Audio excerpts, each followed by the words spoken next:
자, 성령 충만으로 이어지는 삶이라고 하는 제목으로 우리 말씀을 같이 나누겠습니다.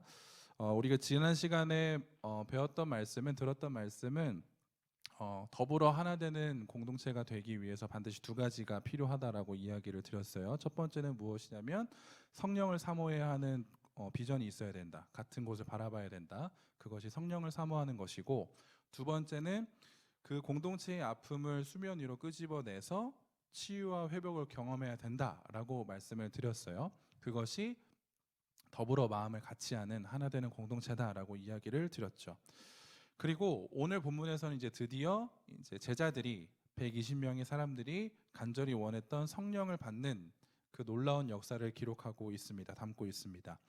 예수님께서 앞전에 이야기하실 때 성령이 오시는 것은 아버지만 아신다 그랬어요.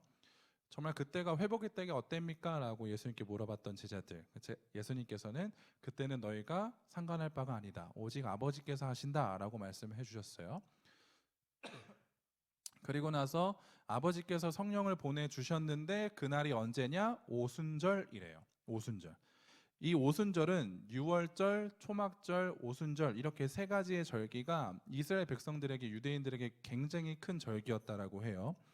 이 오순절은 3대 절기 중 하나로서 6월절로부터 50일 이후에 있는 날이래요. 6월절이 어떤 날이신 줄 아시죠? 이스라엘 백성들이 출애굽을 했습니다. 그런데 어린 양은 문설주에 바르고 그 피로 말미암아 넘어가다, 죽음이 넘어가다라는 뜻의 6월이에요. 그래서 이스라엘 백성들은 출애굽한 그 6월절을 기념하기 위해서 언제나 6월절을 기념을 했어요. 그리고 나서 50일 이후가 바로 오늘 오순절이라고 하는 날이래요. 이 날은 구약에서는 77절 혹은 맥추절이라고도 이야기를 한대요. 들어보셨을 거예요. 하나님의 백성은 이때 뭘 해야 되냐? 보리 수확의 첫 열매를 하나님께 드리는 날이래요. 오순절이. 그래서 이 날은 처음 익은 열매를 드리는 날이라고도 사람들에게 알려져 있습니다. 여기서 우리가 한 가지 질문할 수 있는 건 뭐냐면, 왜 하나님은 굳이 오순절을 택하셨을까요? 왜 하나님께서는 오순절을 택하셔서 성령을 보내주셨나라고 하는 거예요. 성경을 보다 보면 날에 대해서, 때에 대해서 탁 이렇게 꼬집어서 이야기하는 본문들이 있거든요. 그럴 때 그 날이 의미하는 게 뭔지를 한번 상상을 해보고 연구를 해보면 더 풍성하게 성경을 볼 수 있다라고도 이야기를 해요. 그래서 오늘 시작에 성령을 받았는데 그 날이 오순절이래요. 왜 하나님께서는 오순절이라고 하는 하나님의 때와 방법으로 성령을 임하게 하셨는가에 대해서 이 궁금증을 가질 수 있겠죠. 여기에 대해서 어떻게 이야기를 할 수 있냐면, 자, 화면 한번 띄워주세요. 오순절 성령 강림은 예수 그리스도의 모든 구원 은택의 첫 열매래요. 오순절이 뭐냐면 첫 열매를 드리는 날이라고 했죠. 여기와 동일하게 오순절 성령 강림은 예수 그리스도의 모든 구원 은택의 첫 열매이다.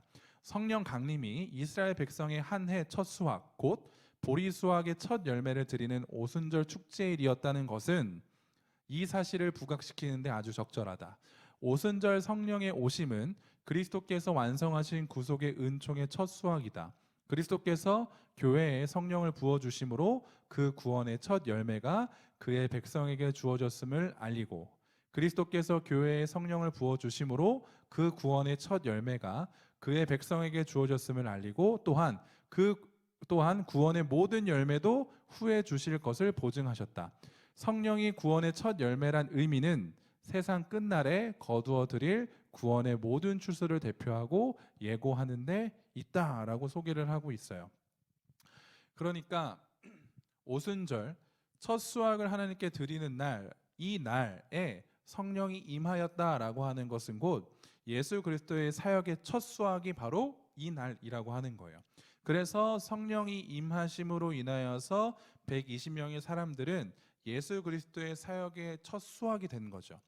이로 인하여서 그로 시작이 되어서 이제부터 복음이 증거되기 시작을 하고 구원의 역사가 계속적으로 이루어지고 있다라는 것을 우리는 알 수 있습니다.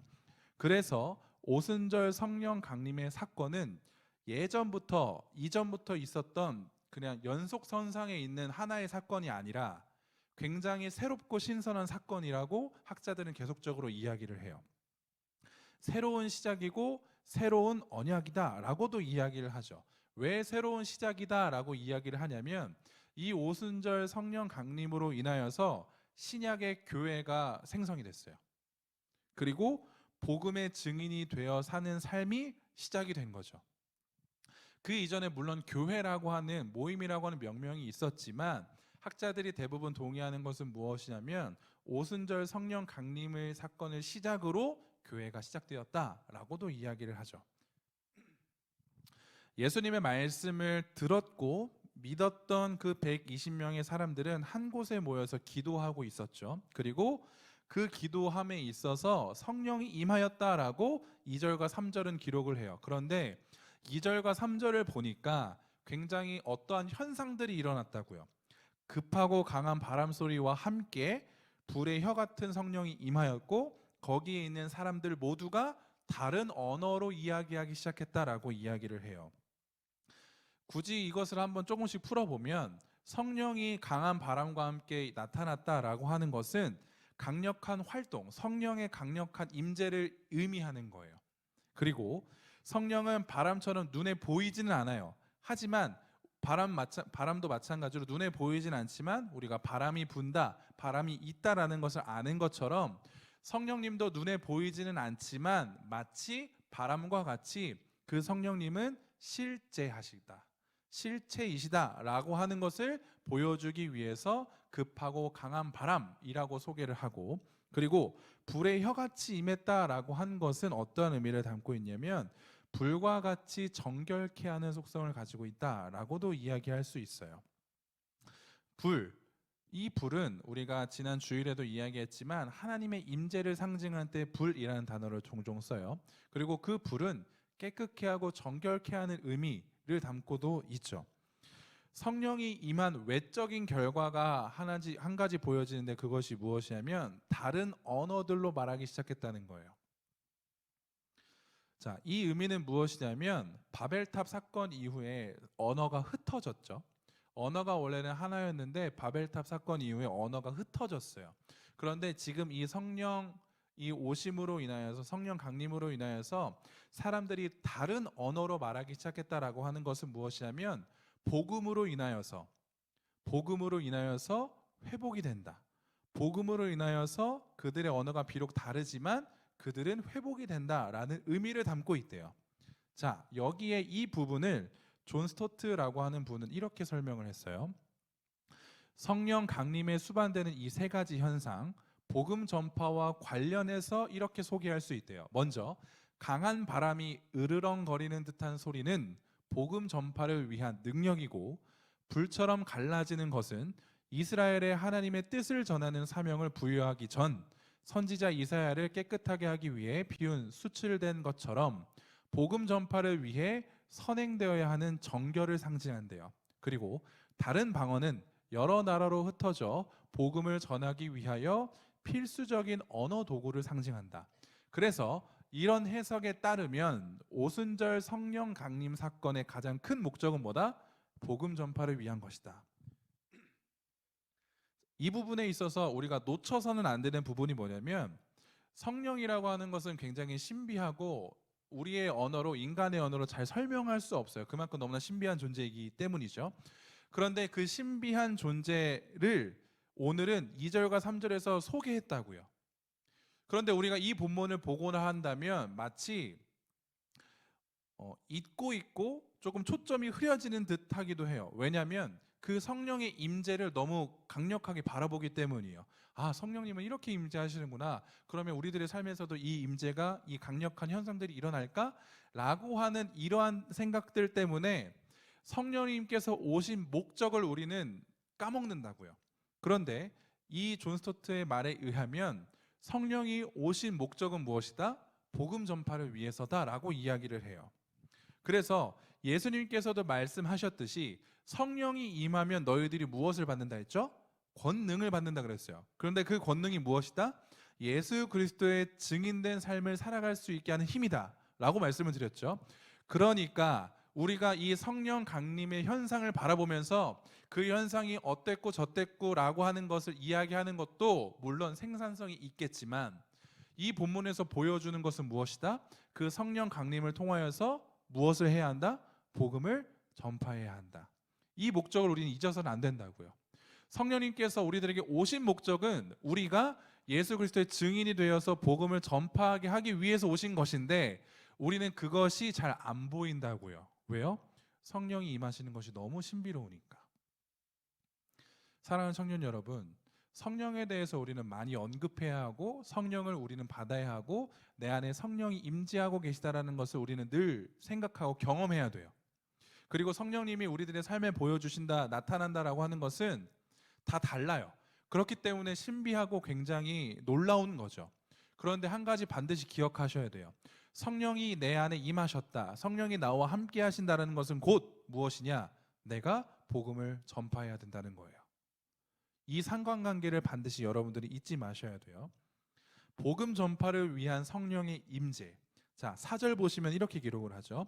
그들이 다 성령의 충만함을 받고 성령이 말하게 하심을 따라 다른 언어들로 말하기를 시작했대요.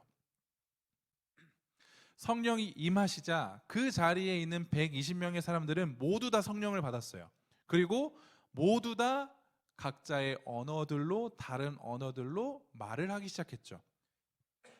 우리가 여기서 이 부분에서 두 가지를 살펴볼 건데요.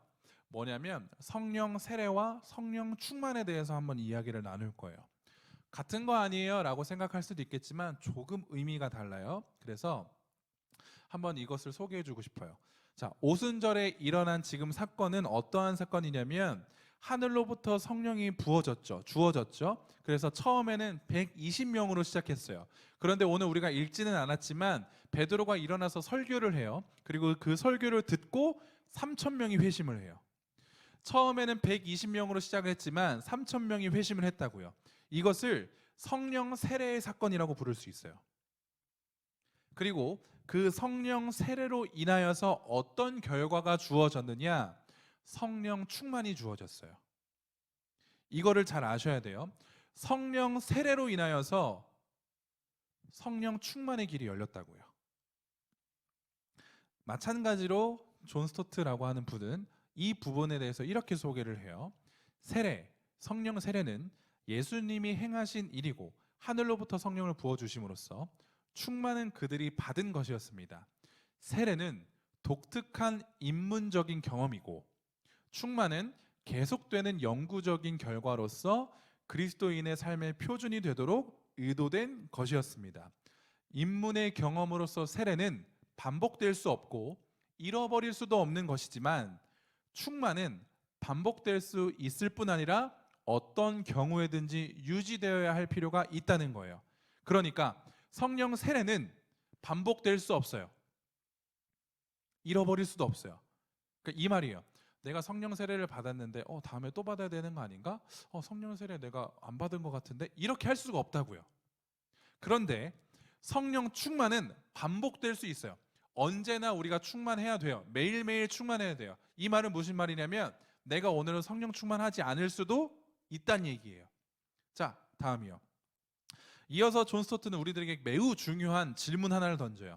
우리는 성경에 근거해서 우리가 회개하고 믿었기 때문에 성령 세례를 받았다는 것과 우리가 받은 물 세례는 우리가 받은 성령 세례를 상징하고 인치는 것임을 부인해서는 안 된다. 성령 세례를 받았다라고 하는 그 근거가 무엇이냐면 내 입술 가운데 회개가 터져 나오고 예수 그리스도를 믿는다라고 하는 이 고백이 나타난다는 거예요. 성령 세례를 통해서는. 그리고 우리가 세례를 받죠. 여러분 세례 다 받으셨죠? 그 세례가 의미하는 것은, 상징하는 것은 무엇이냐면 내가 성령 세례를 받았구나 라는 것을 의미하는 거예요. 그런데 여기서 한 가지 중요한 게 있다고요. 중요한 질문은 뭐냐면 그러나 우리는 성령으로 충만한가예요. 바로 이것이 우리가 던져야 할 질문이래요. 자, 다시 돌아와서요. 성령 세례, 성령 충만, 성령 세례는 단회적이에요. 반복될 수 없어요. 잃어버릴 수 없어요. 그런데 성령 충만이 문제라고요. 이 성령 충만은 우리가 삶을 살아가면서 잃어버릴 수 있어요. 없어질 수도 있어요. 그리고 다시 생길 수도 있어요. 그래서 성령 세례를 받은 사람은 반드시 성령 충만하다. 그럴 수 있죠. 하지만 그럴 수도 없다고요. 반드시라는 단어가 여기 성립되지 않을 수 있어요. 여러분들은 성령 세례 받으셨나요? 네, 여러분들은 예수님 만나셨을 거예요. 하나님을 인격적으로 만나셨을 거예요. 그거는 부인되지 않죠. 가끔 이런 사람들이 있어요. 뭐냐면 하나님을 아는 것 같고 만난 것 같아요. 인격적으로 하나님을 만난 것 같고 내 안에 성령님이 계신 것 같아요. 그런데 요즘은 잘 모르겠어요. 이렇게 말하는 친구들이 간혹 있어요. 성령 세례는 분명히 받았지만 오늘 내가 성령 충만하지 않은 거예요. 이 부분을 우리는 잘 알고 있어야 돼요. 그래서 이 질문을 던진다고요. 여러분들은, 저는 오늘 성령 충만한가? 성령 충만이 가장 중요한 도구, 키예요. 성령 충만은 무엇일까? 성령 충만하다는 것을 우리가 어떻게 알 수 있을까? 사도 바울은 에베소서를 통해서 성령 충만이 뭔지를 알려주는데, 화면 보시면 술 취하지 말라 이는 방탕한 것이니 오직 성령으로 충만을 받으라. 시와 찬송과 신령한 노래들로 서로 화답하며 너희의 마음으로 주께 노래하며 찬송하며 범사의 우리 주 예수 그리스도 이름으로 항상 아버지 하나님께 감사하며 그리스도를 경외함으로 피차 복종하라 라고 사도 바울은 성령 충만을 이야기를 해요. 그런데 비교군이 있죠. 성령 충만을 얘기할 때 뭘 이야기해요? 술 취하지 말라. 그래서 사람들은 혹시 착각한다고요. 성령 충만하는 것이 술 취하는 것처럼 뭔가 어느 지점에 도달했을 때 내가 황홀해지고 어느 지점에 도달했을 때 내가 내 몸을 주체하지 못하는 것처럼 성령 충만하면 굉장히 이러한 모습으로 살아가는 것 아닌가? 뭔가 일상생활이 잘 안 되면서 항상 홀리홀리한 말만 하면서 그렇게 살아가는 게 성령 충만의 삶인가? 라고도 우리는 생각한다고요. 그래서 너는 성령 충만한 삶을 살고 있니? 라고 했었을 때 내 삶이 그렇지 않으니까 아니요 라고 이야기한다고요. 그래서 구원 받았니? 라고 했을 때도 저는 그렇게 살지 않아서 그런 것 같진 않아요 라고도 이야기한다고요. 마치 성령 충만한 삶이 술 취한 것처럼 우리는 생각하기 때문에 내가 그렇게 살아가지 않기 때문에 나는 성령 충만한 삶이 아닐 수 있겠다 라고도 생각한다는 거죠. 그런데 바울은 성령 충만의 모습을 네 가지로 이야기를 해줘요. 네 가지로. 무엇이냐면 첫 번째, 서로 화답하며. 18절에 보면 술 취하지 말라 이는 방탕한 것이니 오직 성령으로 충만함을 받으라. 그리고 19절 시와 찬송과 신령한 노래들로 서로 화답하며예요. 그리고 두 번째 주께 노래하며 찬송하며. 그리고 세 번째 20절 보면 범사의 우리 주 예수 그리스도 이름으로 항상 아버지 하나님께 감사하며. 마지막 21절 그리스도를 경외함으로 피차 복종하라. 서로 화답하며 주께 노래하고 찬송하며 감사하며 복종하라. 이 네 가지를 바울은 이야기를 해요. 그 네 가지가 무엇이다? 성령 충만한 삶이다 라고 이야기를 하는 거죠. 제가 방금 말씀드렸지만 성령 충만이 마치 술 취하는 것처럼 내가 어떠한 지점에 도달했을 때 황홀경에 빠지거나 아니면 사리 분별을 못하는 상태를, 만약에 그것이 성령 충만이다라고 이야기를 한다면 굉장히 잘못된 생각이에요. 왜냐하면 사도 바울은 술 취하지 말라라고 이야기하면서 그 술 취함이 곧 방탕이래요. 이 방탕이라는 뜻이 무엇이냐면 무절제, 절제를 못하는 거예요. 무절제, 그리고 방종, 통제할 수 없는 상태를 이야기해요. 술 취한 상황들, 술 취함은 곧 무절제래요. 절제를 못한대요. 그리고 통제할 수 없대요. 그리고 방종하는 삶이래요. 그런데 만약 성령 충만이 이와 같다라고 한다면 성령 충만한 사람은 무절제한가요? 성령 충만한 사람들은 통제 불가능한 삶인가요? 아니라고요. 성령 충만의 열매, 성령의 열매는 절제예요. 그렇기 때문에 우리가 만일 술 취함, 성령 충만 이 비교군을 가지고 성령 충만이 술 취함과 같은 거구나, 비슷한 거구나라고 생각을 한다면 우리는 굉장히 큰 착각에 빠질 수 있다고요. 성령 충만하다라고 하는 것은 절제 가능한 상태인 거고 내가 사리 분별을 분명하게 할 수 있는 상태예요. 왜요? 하나님께서는 우리들에게 그 성령의 열매를 허락하셨기 때문이죠.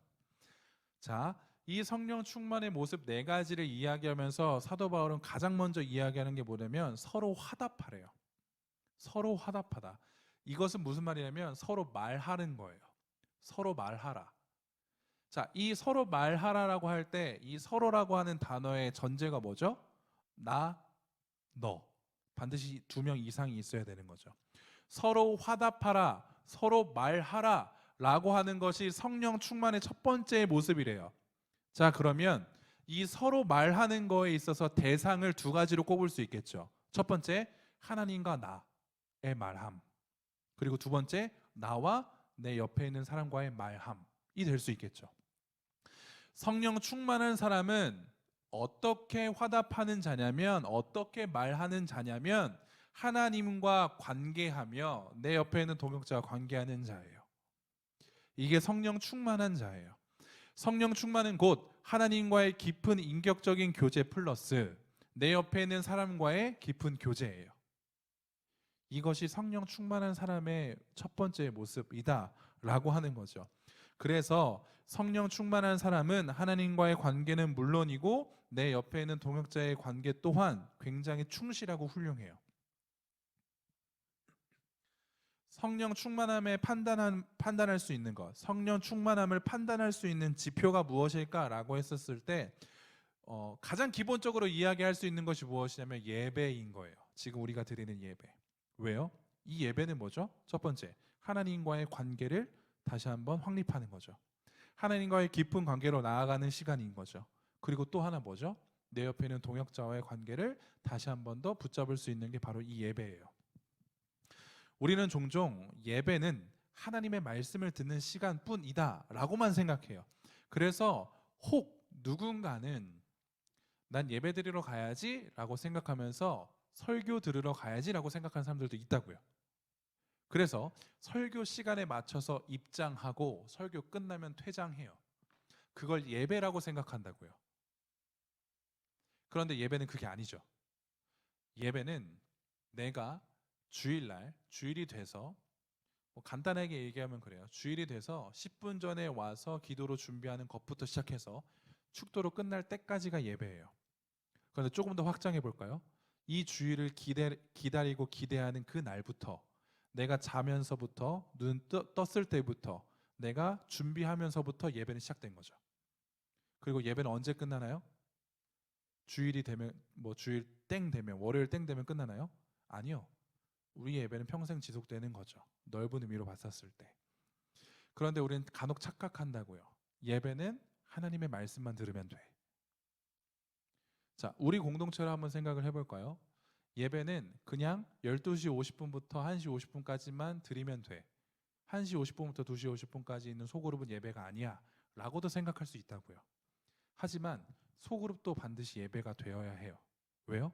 그 소그룹을 통해서 우리는 하나님의 말씀을 가지고 내 옆에 있는 동역자와 함께 그 은혜를 나누는 시간이기 때문에. 그래서 성령 충만한 자는 서로 화답하는 자예요.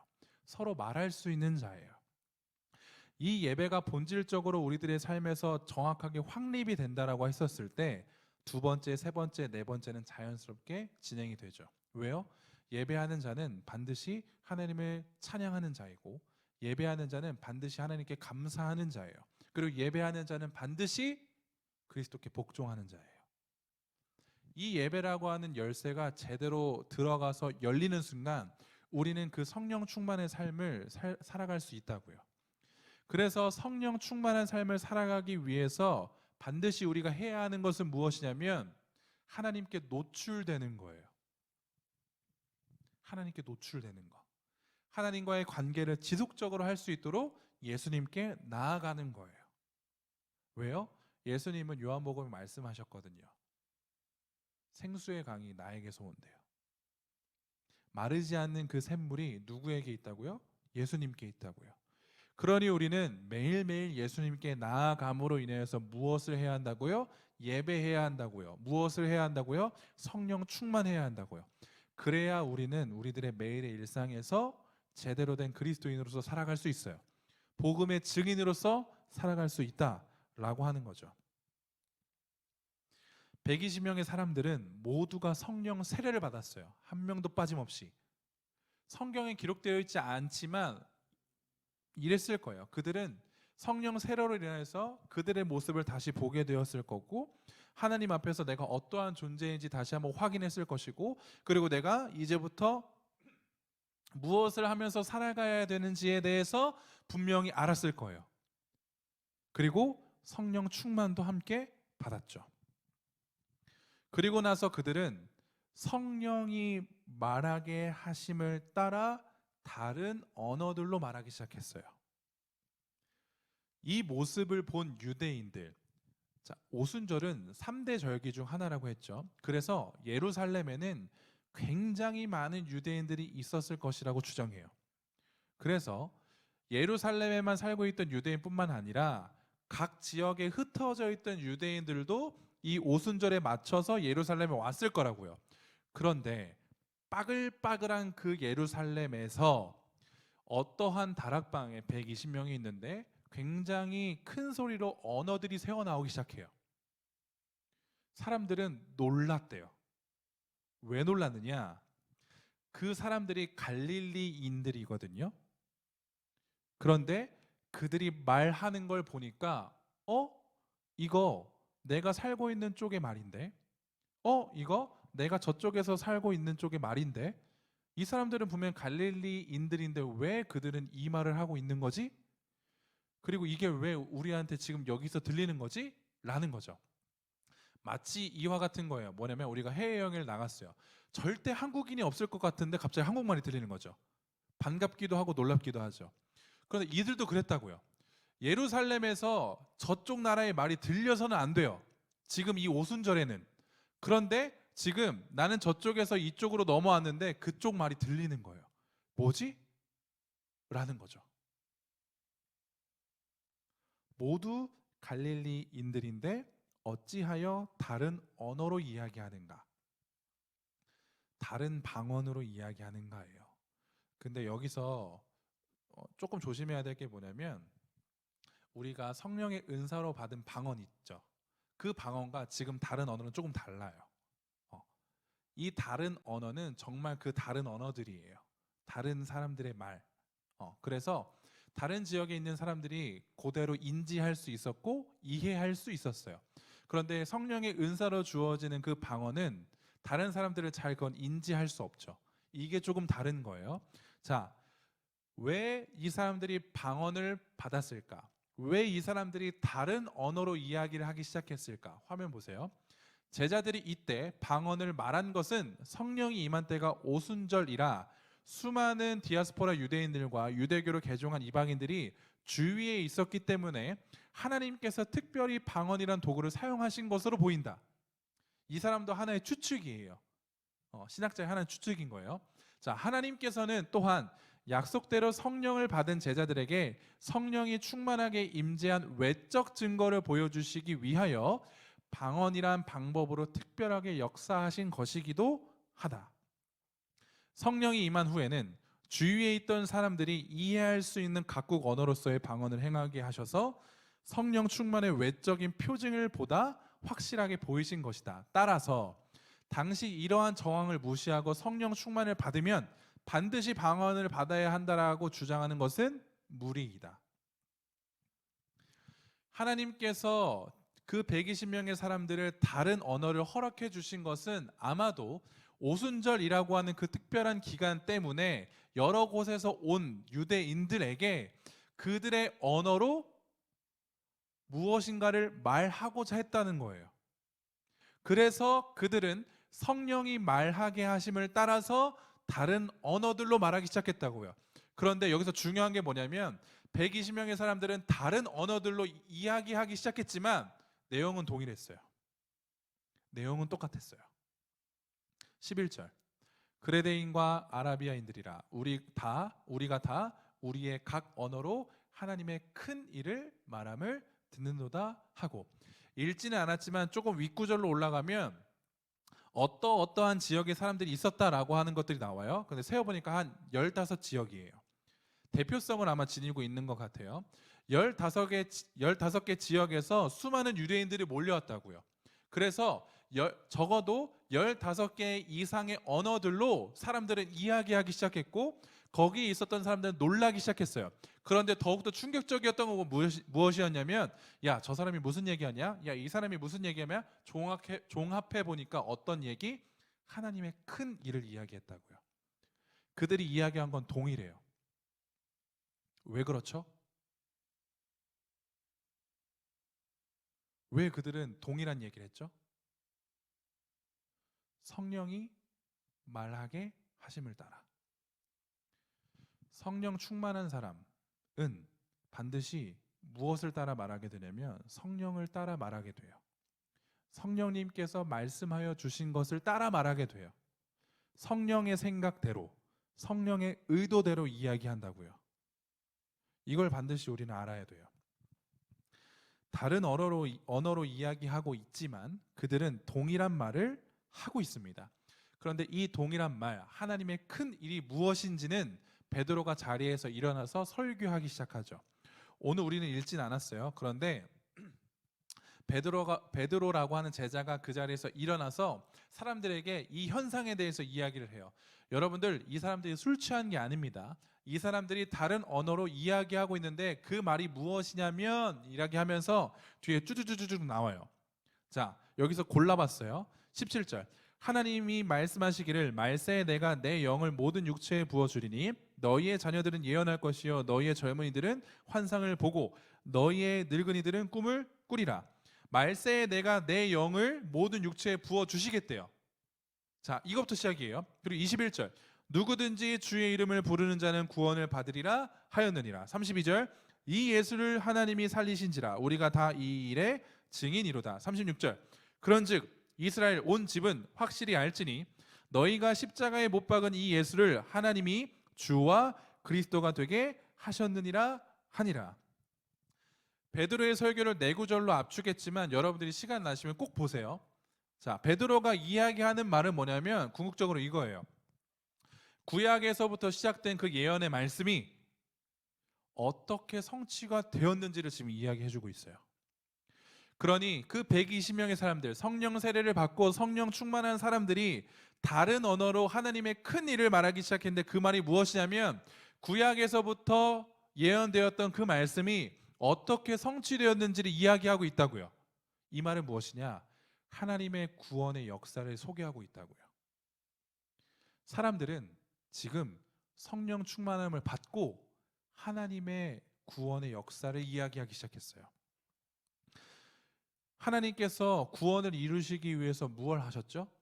하나님은 창세 전부터 구원을 계획하셨죠. 그리고 그 하나님께서는 직접 이 땅에 오셔서 그 구원을 실행하셨어요.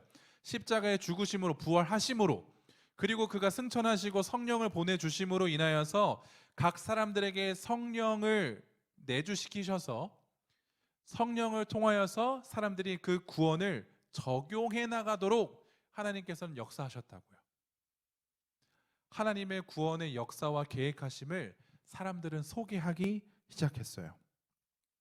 언제나 성령님이 우리와 함께 하신다면 우리는 그 구원받은 자의 삶의 모습으로 살아갈 수 있다라고 하는 이 놀라운 하나님의 구원의 계획과 은혜를 설명하기 시작했다고요. 베드로의 이 설교를 들은 이 사람들이 무엇을 말하고 있는가에 대해서 그들이 알았을 때 어떠한 반응을 보였냐면 37절 한번 보실래요? 30절 이렇게 반응해요. 그들이 이 말을 듣고 마음에 찔려 베드로와 다른 사도들에게 물어 이르되 형제들아 우리가 어찌할꼬 하거늘. 놀랍지 않습니까? 그냥 하나님의 구원의 계획을 들었다고요. 이 예수님을 하나님께서 살리셨대요. 죽은 예수님을 하나님께서 살리셨대요. 부활의 예수님을 이야기하고 있는데 사람들은 어떻게 반응했냐? 마음의 찔림으로 반응했대요. 마음이 불편했다는 거예요. 너무 불편했다는 거예요. 하나님의 구원의 역사를, 하나님의 구원의 계획을 듣는 그들이 어떻게 반응되었냐? 마음이 찔렸다고요. 왜요? 그 구원이 누구 때문인 거죠? 나 때문인 거죠. 나라고 하는 사람 때문에 그 예수께서 죽으셨잖아요. 나라고 하는 사람 때문에 그 하나님께서 이 땅에 오셨잖아요. 모든 것들을 포기하고. 그러니 그런 얘기를 들을 때 사람들은 마음이 찔렸대요. 그래서 제자들에게 물어요. 우리가 그럼 어떻게 해야 되죠? 지금 이 상황에서 우리는 무엇을 하면 될까요? 그래서 베드로는 이야기하죠. 38절, 39절. 베드로가 이르되 너희가 회개하여 각각 예수 그리스도의 이름으로 세례를 받고 죄 사함을 받으라. 그리하면 성령의 선물을 받으리니 이 약속은 너희와 너희 자녀와 모든 먼데 사람 곧 주 우리 하나님이 얼마든지 부르시는 자들에게 하신 것이라 하고. 뭐 하래요, 베드로가? 뭐 하라고 하죠? 38절 한 번 더 띄워주시겠어요? 너희가 회개하여 예수 그리스도의 이름으로 세례를 받으래요. 그리고 뭘? 죄 사함을 받으래요. 그러면 성령의 선물을 받게 된대요. 베드로는 우리들에게 딱 한 가지를 전해요. 무엇이냐? 구원자 예수 그리스도를 믿으라는 거죠. 그 예수님을 믿음으로 인하여서 성령을 받으라고 이야기를 해요. 하나님을 알지 못했던 인간의 마음의 상태는 어떠하냐면 굉장히 딱딱한 마음이에요. 굳은 마음이에요. 이 굳은 마음은 우리들의 삶에서 부드러워질 수가 없어요. 이 마음은, 딱딱해진 이 마음은 절대적으로 우리들의 삶에서 부드러워질 수 없다고요. 왜냐하면 이 굳어진 마음, 딱딱한 마음은 우리의 죄 때문이거든요. 죄로 인하여서 나의 마음이 굳어졌어요. 딱딱해졌어요. 그래서 이 딱딱한 마음을, 굳어진 마음을 부드럽게 할 수 있는 방법이 없어요. 절대적으로 우리에게는. 그런데 그 굳어진 마음을 부드럽게 할 수 있는 유일한 방법이 하나 있는데 에스겔서는 이렇게 기록을 해요. 또 새 영을 너희 속에 두고 새 마음을 너희에게 주되 너희 육신에서 굳은 마음을 제거하고 부드러운 마음을 줄 것이며. 이거 띄워주세요. 자, 보면 새 영을 너희 속에 두고 새 마음을 너희에게 준대요. 딱딱한 마음을 가지고 있는 나의 삶 속에서 새 영, 새 마음을 주신대요. 근데 그렇게 되면 어떻게 되냐? 내 굳은 마음이 제거되고 부드러운 마음이 주게 된대요. 부드러운 마음을 갖게 된대요. 주는 거는 제3자 외부에서 주어지는 거예요. 자, 새 영을 내 마음속에 두는 것, 부드러운 마음. 이 부드럽다라고 하는 단어가 어떤 의미를 갖고 있냐면, 내려주셔도 돼요. 부드럽다는 살이에요. 살갓. 그래서 다른 성경을 보니까 부드러운 마음을 살처럼 부드러운, 살갗처럼 부드러운 마음이라고도 표현을 해요. 애기 피부 같은 거 있죠. 그런 거예요. 그런데 이 부드럽다라고 하는 이 살이라고 하는 이 언어에 본래 의미가 있어요. 원 의미, 근본적인 의미가 있는데 그게 무엇이냐면 선포하다예요. 선포하다, 전파하다. 뭘 선포하고 뭘 전파하냐면 기쁜 소식을 선포하고 전파하다라는 의미를 갖고 있어요. 원래 의미가, 본 의미가 그런 의미를 갖고 있는데 파생되어서 살이라고 하는 의미가 된 거죠. 자, 이걸 종합해 보면 어떻게 이야기할 수 있냐면 또 새 영을 너희 속에 두고 새 마음을 너에게 주되 너희 육신에서 굳은 마음을 제거하고 기쁜 소식을 선파할 것이며. 그러면 어떻게 이야기할 수 있냐면 종합해 보면 새로운 영, 새로운 마음이 우리들에게 들어오면 내 마음 속에서는 기쁜 소식이 전파가 된대요. 이해되셨어요? 성령으로 세례를 받고 성령으로 충만하게 되면 내 마음이 어떻게 된다고요? 기쁜 소식이 전파가 된대요. 내 마음 가운데. 그게 부드러운 마음이에요. 복음이라고 하는 건 성령을 통하여서, 성령으로 인하여서 우리들에게 내 마음 가운데 기쁜 소식으로 주어지게 되는 거죠. 복음이 복음될 수 있는 것, 내 인생에서 복음이 복음될 수 있는 것은 내 안에 성령님이 오셔서 그 복음이 기쁜 소식으로 전파될 수 있도록 만드시기 때문에 그것을 우리는 복음이라고 부를 수 있는 거예요. 그래서 여러분들이 예수 그리스도의 그 복음이 내가 믿어지고 기쁨으로 받아들여지게 된다라고 한다면 반드시 우리는 성령이 내 안에 계신 것이다 라고 확신할 수 있죠. 왜요? 그 성령이 오심으로 인해서 내 마음 가운데 기쁨이 선포되기 때문이죠. 그런데 예수 그리스도라고 하는 이 기쁨의 소식을 듣고도 내가 기뻐하지 못하고 내가 즐거워하지 못하고 내가 하나님 앞에 나아가지 못한다라고 한다면 성경에 빗대어 볼 때 그 사람은 성령을 소유하지 못한 자겠네요.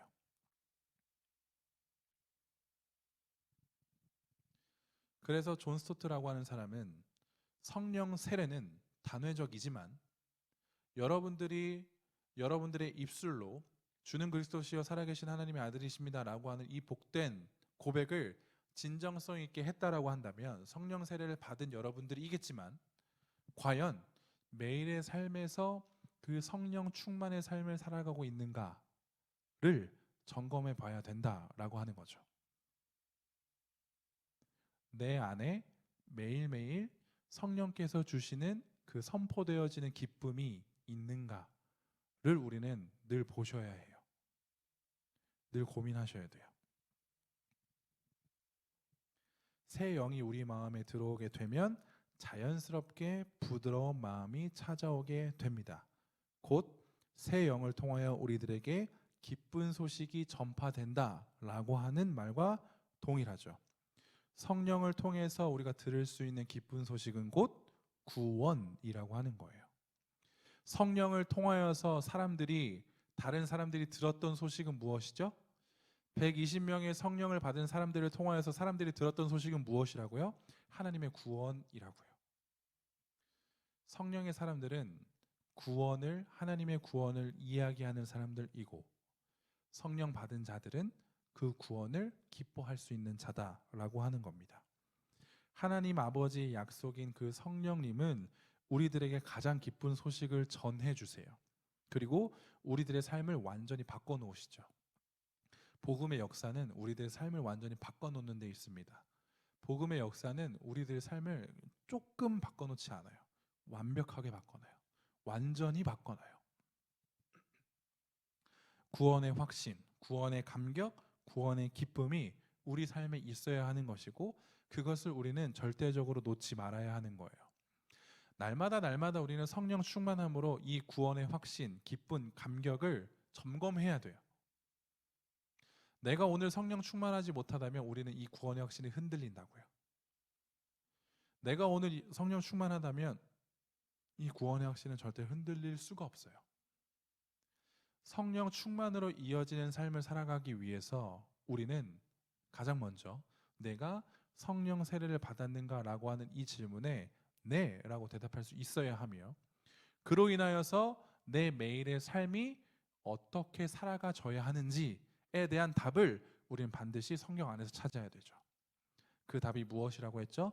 날마다 하나님과 화답하는 것, 날마다 내 옆에 있는 동역자와 화답하는 것, 날마다 예수님께 가까이 나아가는 것, 그것을 통하여서 나는 오늘도 성령 충만합니다. 나는 오늘도 성령 충만으로 살아갑니다. 라고 하는 이 귀한 고백을 우리는 반드시 해야 된다라는 겁니다. 말씀을 마무리할게요. 하나님께서 우리들에게 주신 그 성령, 하나님께서 약속하신 그 성령, 반드시 우리는 내 안에 성령이 있다라고 하는 사실을 기억하셔야 되고 잊지 마셔야 돼요. 그게 우리 그리스도인의 정체성입니다. 그 성령을 통하여서 우리는 반드시 그리스도의 증인된 삶을 살아갈 수 있을 것이고 그리고 앞으로 이 사도행전을 쭉 보게 되면 정말 이들은 성령 충만한 자구나. 성령 충만하여서 정말로 그리스도의 증인이 된 삶이구나 라는 것을 보게 될 거예요. 그러면서 그들을 동경하게 될 거예요. 그러면서 내 삶을 비추어 보겠죠. 그러면서 어떻게 될 것이냐. 나는 왜 지금 여기에 머물러 있는가? 나는 어떻게 하면 더 이들과 같이 확신의 삶으로 살아갈 수 있는가에 대해서 우리는 도전받게 될 거죠. 가장 중요한 키워드는 성령 충만이에요. 성령 충만하면 사도행전에서 보여지는 제자들의 모습이 우리들의 모습이 될 것이고, 성령 충만하지 않으면 우리는 여기에 나온 이 믿음의 선배들과는 전혀 다른 삶을 살게 되겠죠. 그래서 오늘 이 시간 이후 반드시 기억하세요. 나는 오늘 성령 충만한 삶을 살고 있는가? 이 질문에 여러분들이 매일매일 하나님 앞에 겸손하게 대답할 수 있는 시간이 되기를 소망합니다.